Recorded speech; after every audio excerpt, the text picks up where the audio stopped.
yeah, that is. This is Between Hook Sets. I'm Jason Walter from In Through the Outdoors with my partner in slime, Kurt Underhill from the Fishing Crew. What's up, dude? Not much. Your hook set got a little tougher after lunch. Yeah, well, I had a nap. I had a lot of food. You know, I was the only thing I didn't have was the boba tea. I'm going back for some later. Oh, yeah? Yeah, I like that tapioca thing. Sucking tapioca through a straw. I mean, come on. How can you not enjoy sucking tapioca through a straw? Terrible. No, well, why? Why would you know what's terrible? Sushi. No, you didn't even try it. Well, if they'd have had raw bologna and peanut butter dip, I'd have been right into it. But no, I'm not doing sushi. Let's not scare Garrett here. Yeah, no. So Garrett, welcome. I know Thank he's like, who's the cuckoo to my left? Yeah, well, you know what? I was born a cuckoo. I'll remain a cuckoo. But I'll outfish you today on shore, though, if we get a chance. I believe it, because you might be out there and I'm not going to be there. Anything you do is going to be better than what I'm doing. So that's when the guide says, you go ahead and go, you know darn well there isn't a chance in hell we're going to catch anything, right? Well, like I said, they might catch some white bass. And yeah, maybe a like northern, that, slimer or something like that. I mean, it's all well and good, but there's days to fish and there's days to sit here and do stuff like this. And I feel like today is the day that we sit inside and do interviews and learn about Bry's Guide Service, Garrett, and Ed's Bait Shop, and the whole Devil's Lake area. We've had a couple guys on already, but give us a little bit about you, where you're from, and how you got to where you're at. So Garrett Bonham. So I guide with Bry's Guide Service, and I am originally from Fargo, so I'm not from Devil's Lake. And came up here about 10 years ago to go to the college, actually, and then kind of fell into this whole guiding thing. And here I am, became part owners of Ed's Bait Shop in October of 21, and I'm kind of here. Yeah, that's pretty good. So you become an owner of a bait shop at all of what, 23? How old are you? 27? 28. 28. I was close. Yeah. I was kidding when I said 23. Let me ask you this: in the world we're in, you know, I live in Pierre, South Dakota, on the Missouri River, two great fisheries. We have a Runnings and we have a Dakota Mart. We don't have an old school bait shop anymore. Is it still like you banging out business, profitable, or is it more of a grind? You got to look at the online sales. What does it come to? I mean, you're new into it, so you don't know the old school. Like, I remember when I was a kid, you always went to Dakota Mart, because if you've never been to Pierce, South Dakota, and you haven't walked into Dakota Mart, I make everybody that comes there meet me there, because you walk in upstairs, it's a grocery store, liquor store off to the one side. You walk in the basement, and the first thing you see is guns. And there's a full sporting goods store in the basement. It's the coolest place on earth. You don't need to go anywhere else besides Dakota Mart. But yeah, anyways, like, we used to go to the bait shop, get all our tips and tactics and find the stuff we needed, and they don't exist anymore. Yeah, so it's, you know, we're fortunate to have the fishery we have. Well, we have a year-round fishery. You know, Pierce, South Dakota, tough. A little tougher for the winter. Yeah, you might be able to get out on some ice a little bit. You might get out on the open water a little bit. There's days you can do both. Days you can do both. But where we're lucky here is you have that dependable ice season. You have that open water season. And we are a destination. So we're kind of a bread and butter bait shop. You know, you could show up to Ed's without anything, come to Devil's Lake, and we could get you set up. But for the most part, you're going to come in, you're going to grab your crawlers, you're going to grab your leeches, a couple bottom bouncers, some spinners, maybe some plastics, head out the door. And we're just going to we're going to run that. We don't do anything online. It is an interesting market, though. You know, the competition out there as far as pricing goes, you know, on a lot of things, we can't touch what Shields does. We can't touch what Runnings does. Yeah, but you don't need to, though. But that's just it. It's a different $12 for a finisher because I need one today. Yeah. Right. So the price doesn't really matter. I'm from Milfoil, so we've got the Bobber's Bait and Barbershop. So if you want a hint or anything, you know, so you got and everybody thought it was the dumbest idea to have a barbershop and a bait shop together. But on a day like this, everybody's getting their haircut, making bank, right? Yeah. You know, shaving a haircut, boom, tips, you know. So that's one of those things you could think about for Ed's. It's it's going over like crazy in milfoil, but I don't know, maybe in Devil's Lake. But yeah, the price doesn't matter. You know, if you need it, you need it, right? If you got it, we need it. And then, you know, we have the bar there as well. We do catch and cook. So that's pretty nice. Our location wise, we have a beautiful fish cleaning station. It's indoor. There's grinders, table, heated in the winter, AC in the summer, top of the line.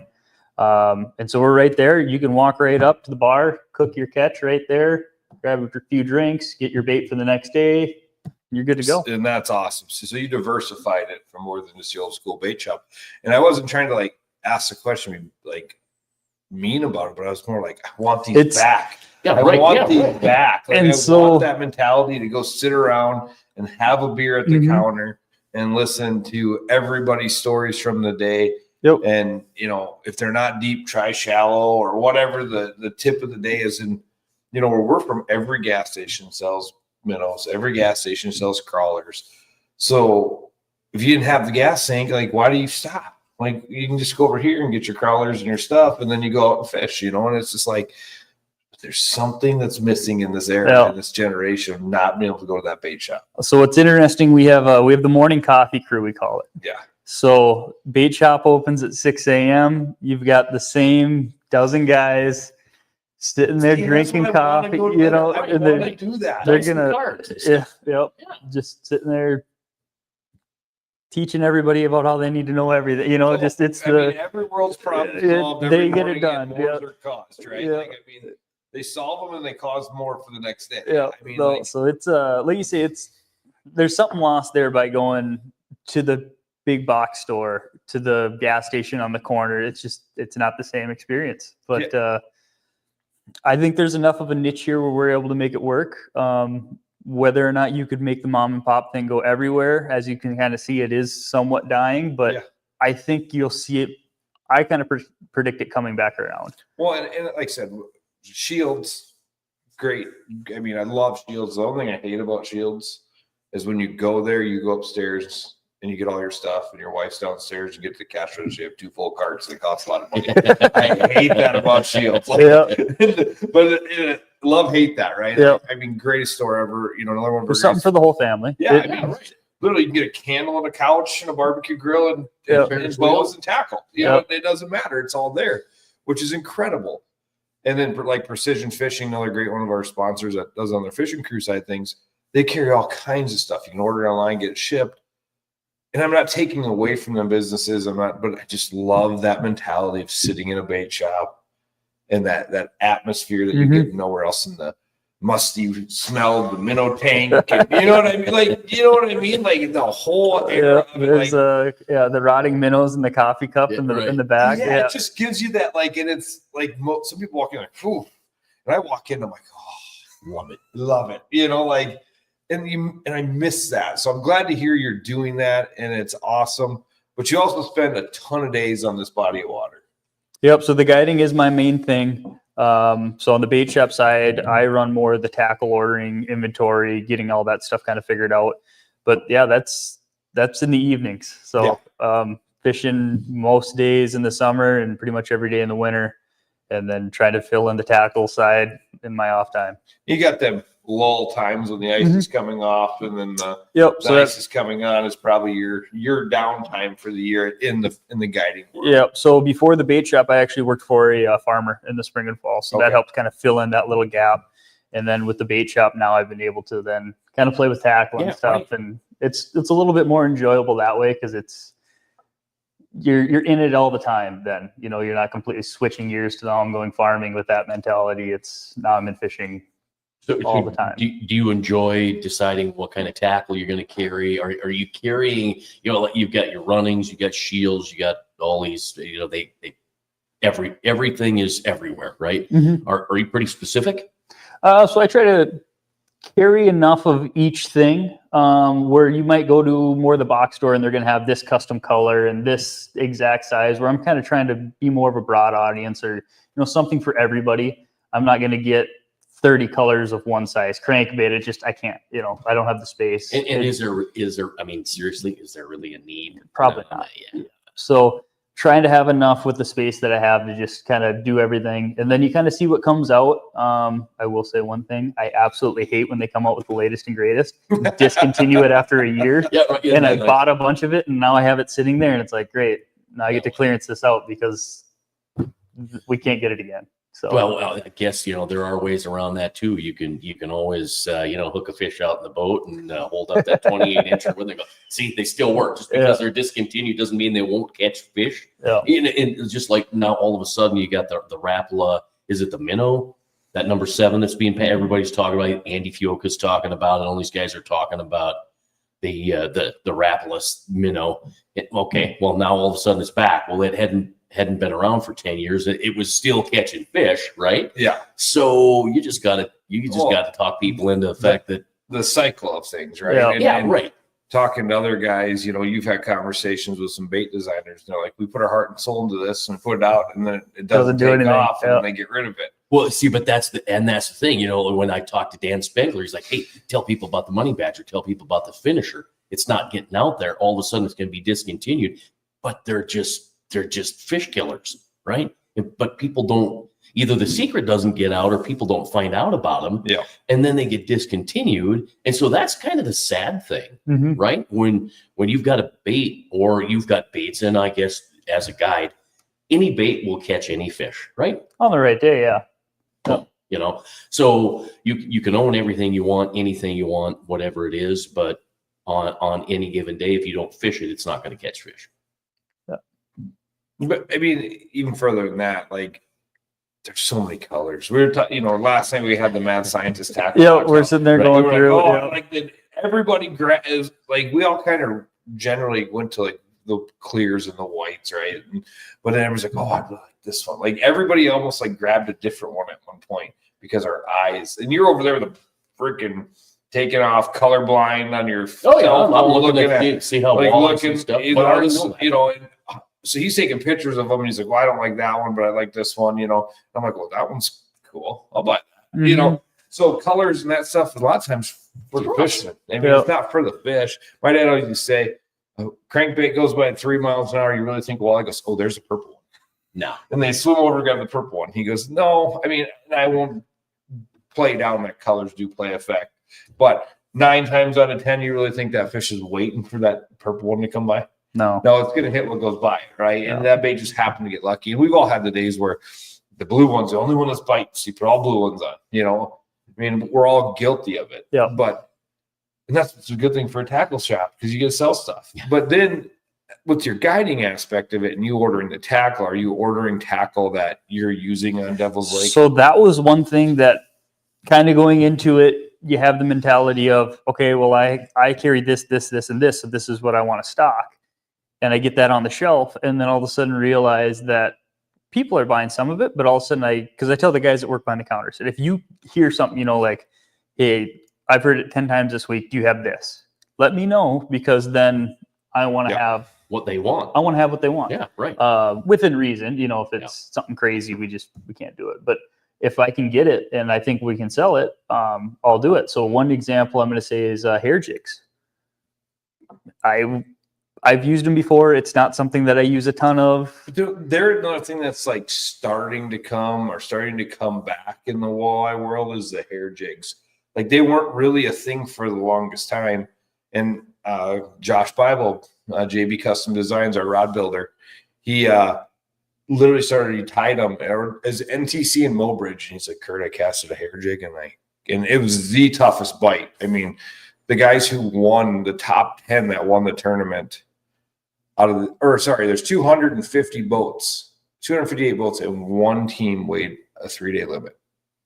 One team out of 250. And it was the hair jig that. No, it wasn't. It wasn't. Okay. But that's how tough the bite was. He was literally throwing kitchen sinks at everything. He's like, the hair jig. So you know what I did? Went and bought hair jigs. Because he caught one fish on a hair jig, right? And so we literally get our mentality around them kinds of things. So yeah, you're right. You got to listen to what the people want to do. You probably don't. I don't use them. No, I don't use them, and I can't keep them in stock half the time. Yeah. So it's like, well, maybe I should have a box of hair jigs. It's like whatever they're buying. But and then the other side to that is, okay, so you don't have the VMC hair jig, but you have, the Northland, Minnesota mullet hair jig, and people are like, nope, it's got to be the VMC. And that's kind of the problem I run into because it's like I only have so much space. I'm not a Runnings, I'm not a Shields, so I'm like, okay, well, if I'm gonna get the hair jig, I have the VMC is actually the one I carry. So it's like, all right, we have the VMC, and it's just if someone comes in, that's it. Yeah. So then on the tungsten side, tungsten jigs, they're getting more popular. So it's like, all right, well, we still have a bunch of the Google Eye Kalen's jigs that were hot a couple years ago. So it's like I have a lot of wall space of those, but I also want to carry a couple tungsten jigs because everybody keeps, that's kind of the new thing. So it's like, all right, now here's our little section of tungstens, and I have a feeling you're going to see my Google Eye and my tungsten wall split. Come back again. Yeah, it's going to switch. It's going to be now my tungstens are going to be most of my jig space, and I'm going to carry lead, but it's going to be a quite small space. Yeah, and I would guess that really, I guess it's kind of on the influencer. Like right now, Tom Wynn is just riding high with his THU, and he's all about the black and the olive green tungsten. And then all of a sudden it'll be Boley back again, and you'll be selling Kalen's purple hair jigs, right? I mean, it depends on who's out there fishing and being successful with whatever it happens to be. Now I'm guessing that the black jig just is never going to go away anymore. I think people will buy that just because it works. There's a guy up there staring down on us that wishes that it never went away. Yeah, your old man. Yeah, right on. So growing up, my old man, all we ever fished was the original Northland black lipstick jig. And they quit making them because chartreuse came out. And I thought my dad was going to Minnesota to burn down Northland. He was so mad. And then they came back out, a big announcement. Black lipsticks should come back out, and they had a white back. He's like, not the same. This is crap. All black. So we used to drive around I was in high school, and he's like, you go anywhere and there's somewhere sales tackle. You buy them out. Buy every pull the peg. And do not get the white back ones. We had Northland CEO Greg Waldner on this. If you happen to have one pack, because I don't have one, my dad passed away. I said, I'm not going to use it. I just want to put it that'll be the commemorative thing.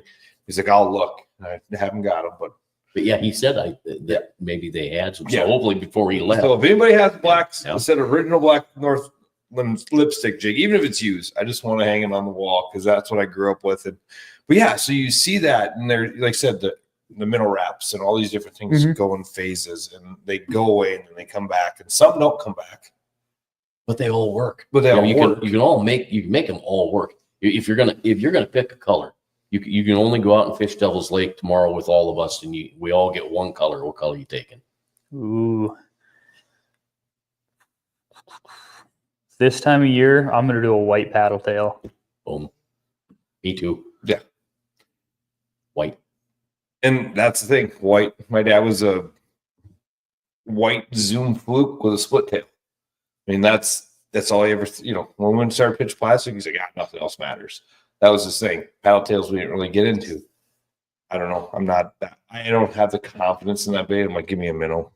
Give me a minnow. But I love throwing plastics, but I feel like I'm better on a minnow, but that's a personal confidence thing. But so going on Devil's Lake, hopefully we get to go out there tomorrow.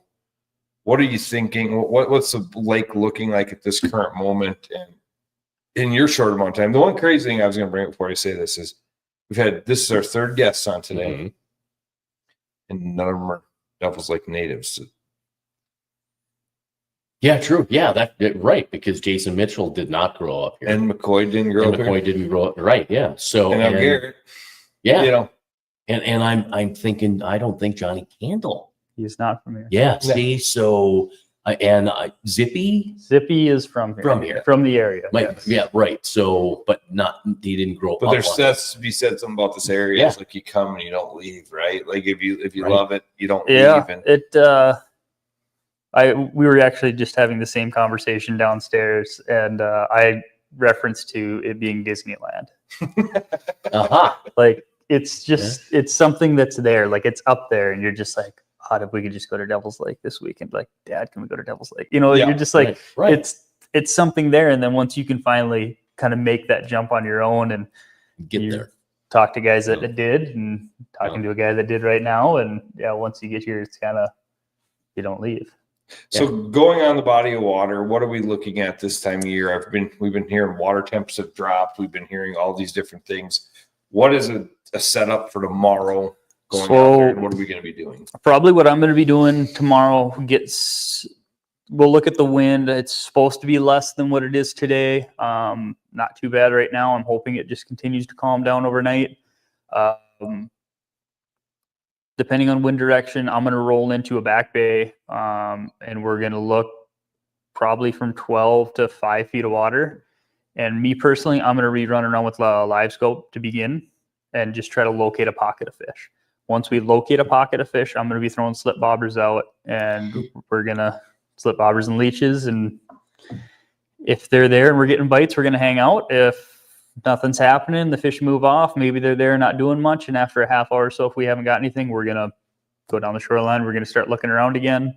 I guess it depends on who I get at my boat tomorrow too. If I got somebody that really, really wants to cast the whole time, maybe what we'll do is we'll get the wind-blown shoreline and we'll just start casting that shoreline around. If that's working and we're popping a few fish, great. If we are seeing a lot of fish and we're not getting bites, I'm going to try to push back to that bobber and leeches, and let's just. So that's kind of like if you were going tomorrow, not taking any of us, guiding your general. I'm going to start with bobbers and leeches. Bobbers and leeches. Yeah, this time of year, especially with the big temp change, cold. If we were in a situation of coming out of this, like next week, the next 10 days, we were just having this conversation downstairs again. It's supposed to be 80 degrees next week, middle of the week. So after these couple crappy days, we're going to be 60, 70, 80 degrees. Now that water temp shoots back up, these fish have spawned, and we're thinking they're going to go on the chew. Yeah. And then it's going to be kind of however you want to do it. You want to cast, you can cast. You want to bobber fish, you can bobber fish. Once that water temp, and maybe it'll warm up faster than I think, but I think you get up higher water temp, get a little stain in the water, you could probably pull a bottom bouncer in a spinner. Yeah, I suppose. I guess it depends. If it's windy, you get that warm surface and you get the wind spinning things up. Yeah. If it stays cold, it might take a little longer.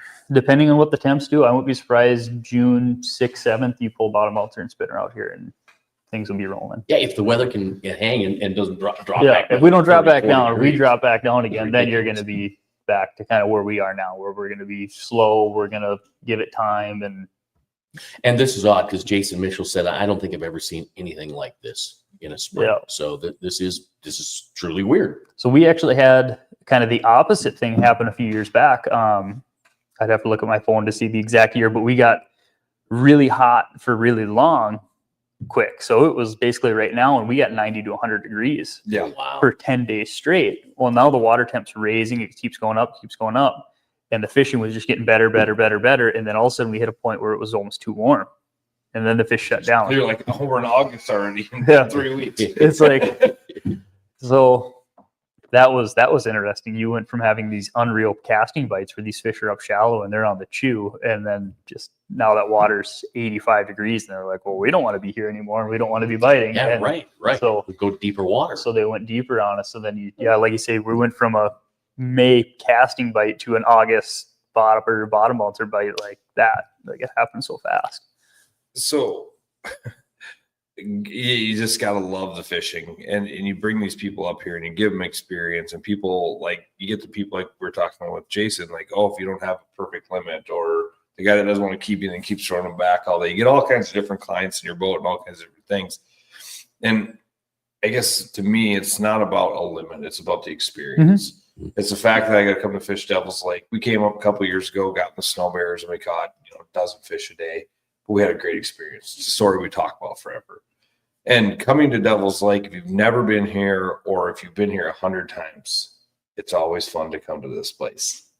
It's always a great time to get here and experience it because it's always a different experience. Mm-hmm. You never know what you're going to get. Yeah. You have had outrageous banger days, and I've had days where you're like, oh my gosh, we've been all over this body of water and hardly went anywhere, by the way, but we feel like we've been all over the body of water, and you struggle. And as I tell everybody, hire a guide. If you've never been there, I don't care if you have the best equipment, the best everything. If you want a good experience, your first day on Devil's Lake, get in a guide's boat because it is so massive to break it down. Well, that's just it. And I tell a lot of people, the way you could almost look at it is each bay considered a different lake. Because if you try to look at the map and think, oh, we're going to fish 6 Mile, we're going to fish Creel, and we're going to fish Pelican today, like You're not gonna do it. there's no It's way. just- it's impossible. You know, you almost have to just break it down. Okay, today we are going to go to 6 Mile Bay, and we are not leaving 6 Mile Bay, and we are just going to cover this. And then maybe that goes well, and you can continue that for the rest of your trip. Or maybe you say, hey, 6 Mile wasn't what we wanted to do. Let's check out West Bay today. But we're only going to fish West Bay. We're not going to start in West Bay and then all of a sudden go to East Bay. Like you just pick your location. But the thing is each bay fishes differently, different times of the year. So by hiring a guide the first day or two, or maybe just your first trip, maybe, hey, we've never been there. We've got a big fancy boat. Let's just leave it at home this time. Let's make the trip to Devil's Lake. Let's get our toes in the water, just get our feet wet and see what this thing's all about. Kind of break it down, see how they fish each time of year. Because May, I'm not fishing like Creel Bay. We're sitting on Creel Bay right now. I'm not going to go out in Creel Bay right now and expect to catch a limit of walleyes. Is it impossible? No. But at 10 a.m., I don't have a lot of confidence to do it. So if you look at the map, you think, well, Creel Bay looks great. Yeah. Well, if August rolls around, maybe I am in Creel Bay. It's a place that's where it's happening. Yeah. Well, if you don't know that, you just wasted 3 days of your trip, pulled your boat all the way out here. You spent all that gas. Maybe you blew a tire. That sucks, you know? It's always something. So if you came out here, just saw everything we have to offer, you know, kind of got that experience of, hey, we did it guided. And then maybe you say, you know what, is it worth us pulling our boat 12 hours to go do this again? Maybe we just do guided. Well, it's funny because we had McCoy on, and I said, you know, he said, I'm over in a small town of Minnewacan, and it has really nothing, and road and restaurant. And I said, and a gas pump in the middle of the nowhere that I have to, that is my most saving grace in Minnewacan when I'm pulling my trailers up here, because it doesn't matter. I have to stop in Minnewacan and fuel up. And that's how I get to the interstate to go back to South Dakota. Like, that is my stopping point. Like, there's days I'm like, oh my gosh, we got a headwind. This is not going to be good pulling my big lodge up here. We're not going to make it. And Minnewacan shows up. So, you can come out here and fish grams. You can go all the way around through Z-Buck, go all the way around, and you probably catch some smaller walleye. And you might get frustrated and then realize that you should have just picked the guide in the first place. Do the fishing. Now I've got a number of spots around Graham's Island that produce fish. There are a couple other sneaky spots that produce bigger fish, you know, but there's so damn much water out there, and there's so much, you know, whether you get around the Minnewacan Flats, you get to the Golden High, where it's not, you know, when you say it fishes differently in every different area. If you're a bathymetry nut and you're looking at Navionics and you look at 6 Mile and you look at Creel and you can go all the way east and just absolutely mess yourself up. So get a guide, you know, get a hold of Garrett and just say, hey, you know what, make the call, let's go fishing. So for people that are watching, we've been, you know, talking about Devil's Lake because that's what we're here to do. And it's not because we're here to do it because we have to be. We're here to do it because we love this place. Yeah, right. You know, like I said earlier, my wife is pissed that I'm here. She's not with me. The only reason this is one of her favorite places on earth is Devil's Lake, North Dakota. And, you know, you get up here and everybody's talked about the lake. Everybody's talked about, you know, ice fishing, this and that. What is something like, you know, being newer to here, other than like Johnny or McCoy, what would you tell somebody when you come in for the first time what you have to do here? As far as fishing or the city? Anything at all. Eating, fishing. So one thing I tell, yeah, go ahead. But that's the first thing you say. So one thing I tell a lot of people, if you enjoy golf, bring your golf clubs. No, leave them at home. That's garbage. No, I'm just kidding. I'm just joking. No. We have a beautiful 18-hole course. We're actually looking at the clubhouse across the bay right now. Okay. We have a beautiful 18-hole course. Every small town around Devil's Lake has a 9-hole course. So personally, if you want to come up here, you want to fish the morning, maybe fish till 1, 2 o'clock, go check out a tee time and go check out the golf course. On the way back to town, you've got the Ranch Steakhouse. Been here since the 40s. Very cool place, shaped like a barn. Experience. Super experience, yeah. Check that out. My first wedding anniversary's dinner was at the ranch. And what were your thoughts? It was awesome. I loved it. Yeah. So that, another thing, I don't even like telling people this because I like it too much. White Horse Hill, the federal game preserve on the south side of the lake. Have you guys been through that? Never been. No, yeah, you got to go through that. It is so cool. So there's buffalo, there's elk, there's prairie dogs, there's whitetails. The biggest whitetail I've ever seen is there. And then there's hiking trails in the back. So the hiking trails, I do them quite a bit in the summertime, kind of get in shape for hunting season. And then they have a visitor center here. You can go through the visitor center, and then just down the road, you've got the Fort Totten, the original fort. It's still fully preserved. It's one of the last fully preserved forts in the country. You can go through that whole thing. So yeah, there's more than that's a kind of a best kept secret kind of thing. It really is, because people just don't realize it is here. It's there. I don't know how many times I tell people, like, they're like, well, what should we do tonight? I'm like, well, either go golfing, check out White Horse Hill. They're like, well, what's that? And then I explain it, check out the trails, do everything. And they're like, well, that was amazing. Like, we had a great time. I never even knew that was here. See? I've known the Fort Totten. I didn't know the fort was still preserved there. Yeah. I didn't even know White Horse Hill was a thing here. I come up here and I go fishing. Like, cool. And I don't golf because I relate golf to like mowing my yard. If I got 2 hours to mow my yard or 2 hours to play golf, I got 2 hours to do a lot better things in life.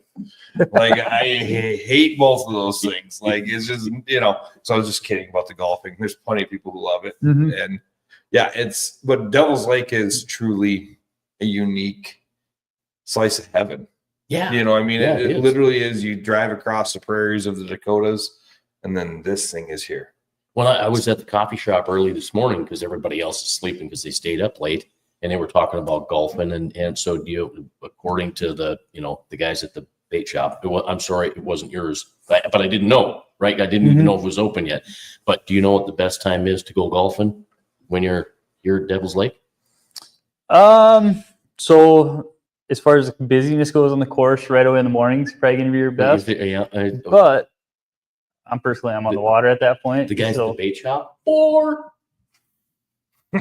All right, let's wrap this thing up.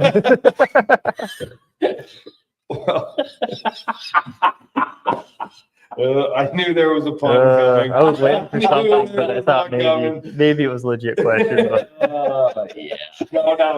All right. How do we get a hold of you? How do we plan the trip? How do we do all that? So you can get online, check out brideguideservice.com. So you can see all the rates, lodging, everything's there. And then for the bait shop, Ed's Bait Shop, check that out. We do a weekly fishing report kind of in our main season, summer and winter. Have all the information there. We have a very nice fish cleaning facility that the state and the city operate just south of the bait shop. So many people kind of know where that is. And yeah, check us out. We'll do catch and cook, and we got bait. What time is the bait shop open? Because I'll be up tomorrow morning early. 6 a.m. 6 a.m. See, I was there at 6:30, but I didn't see any activity. So I was going to go in. Last time I was here, I was in there. Do you have money batters?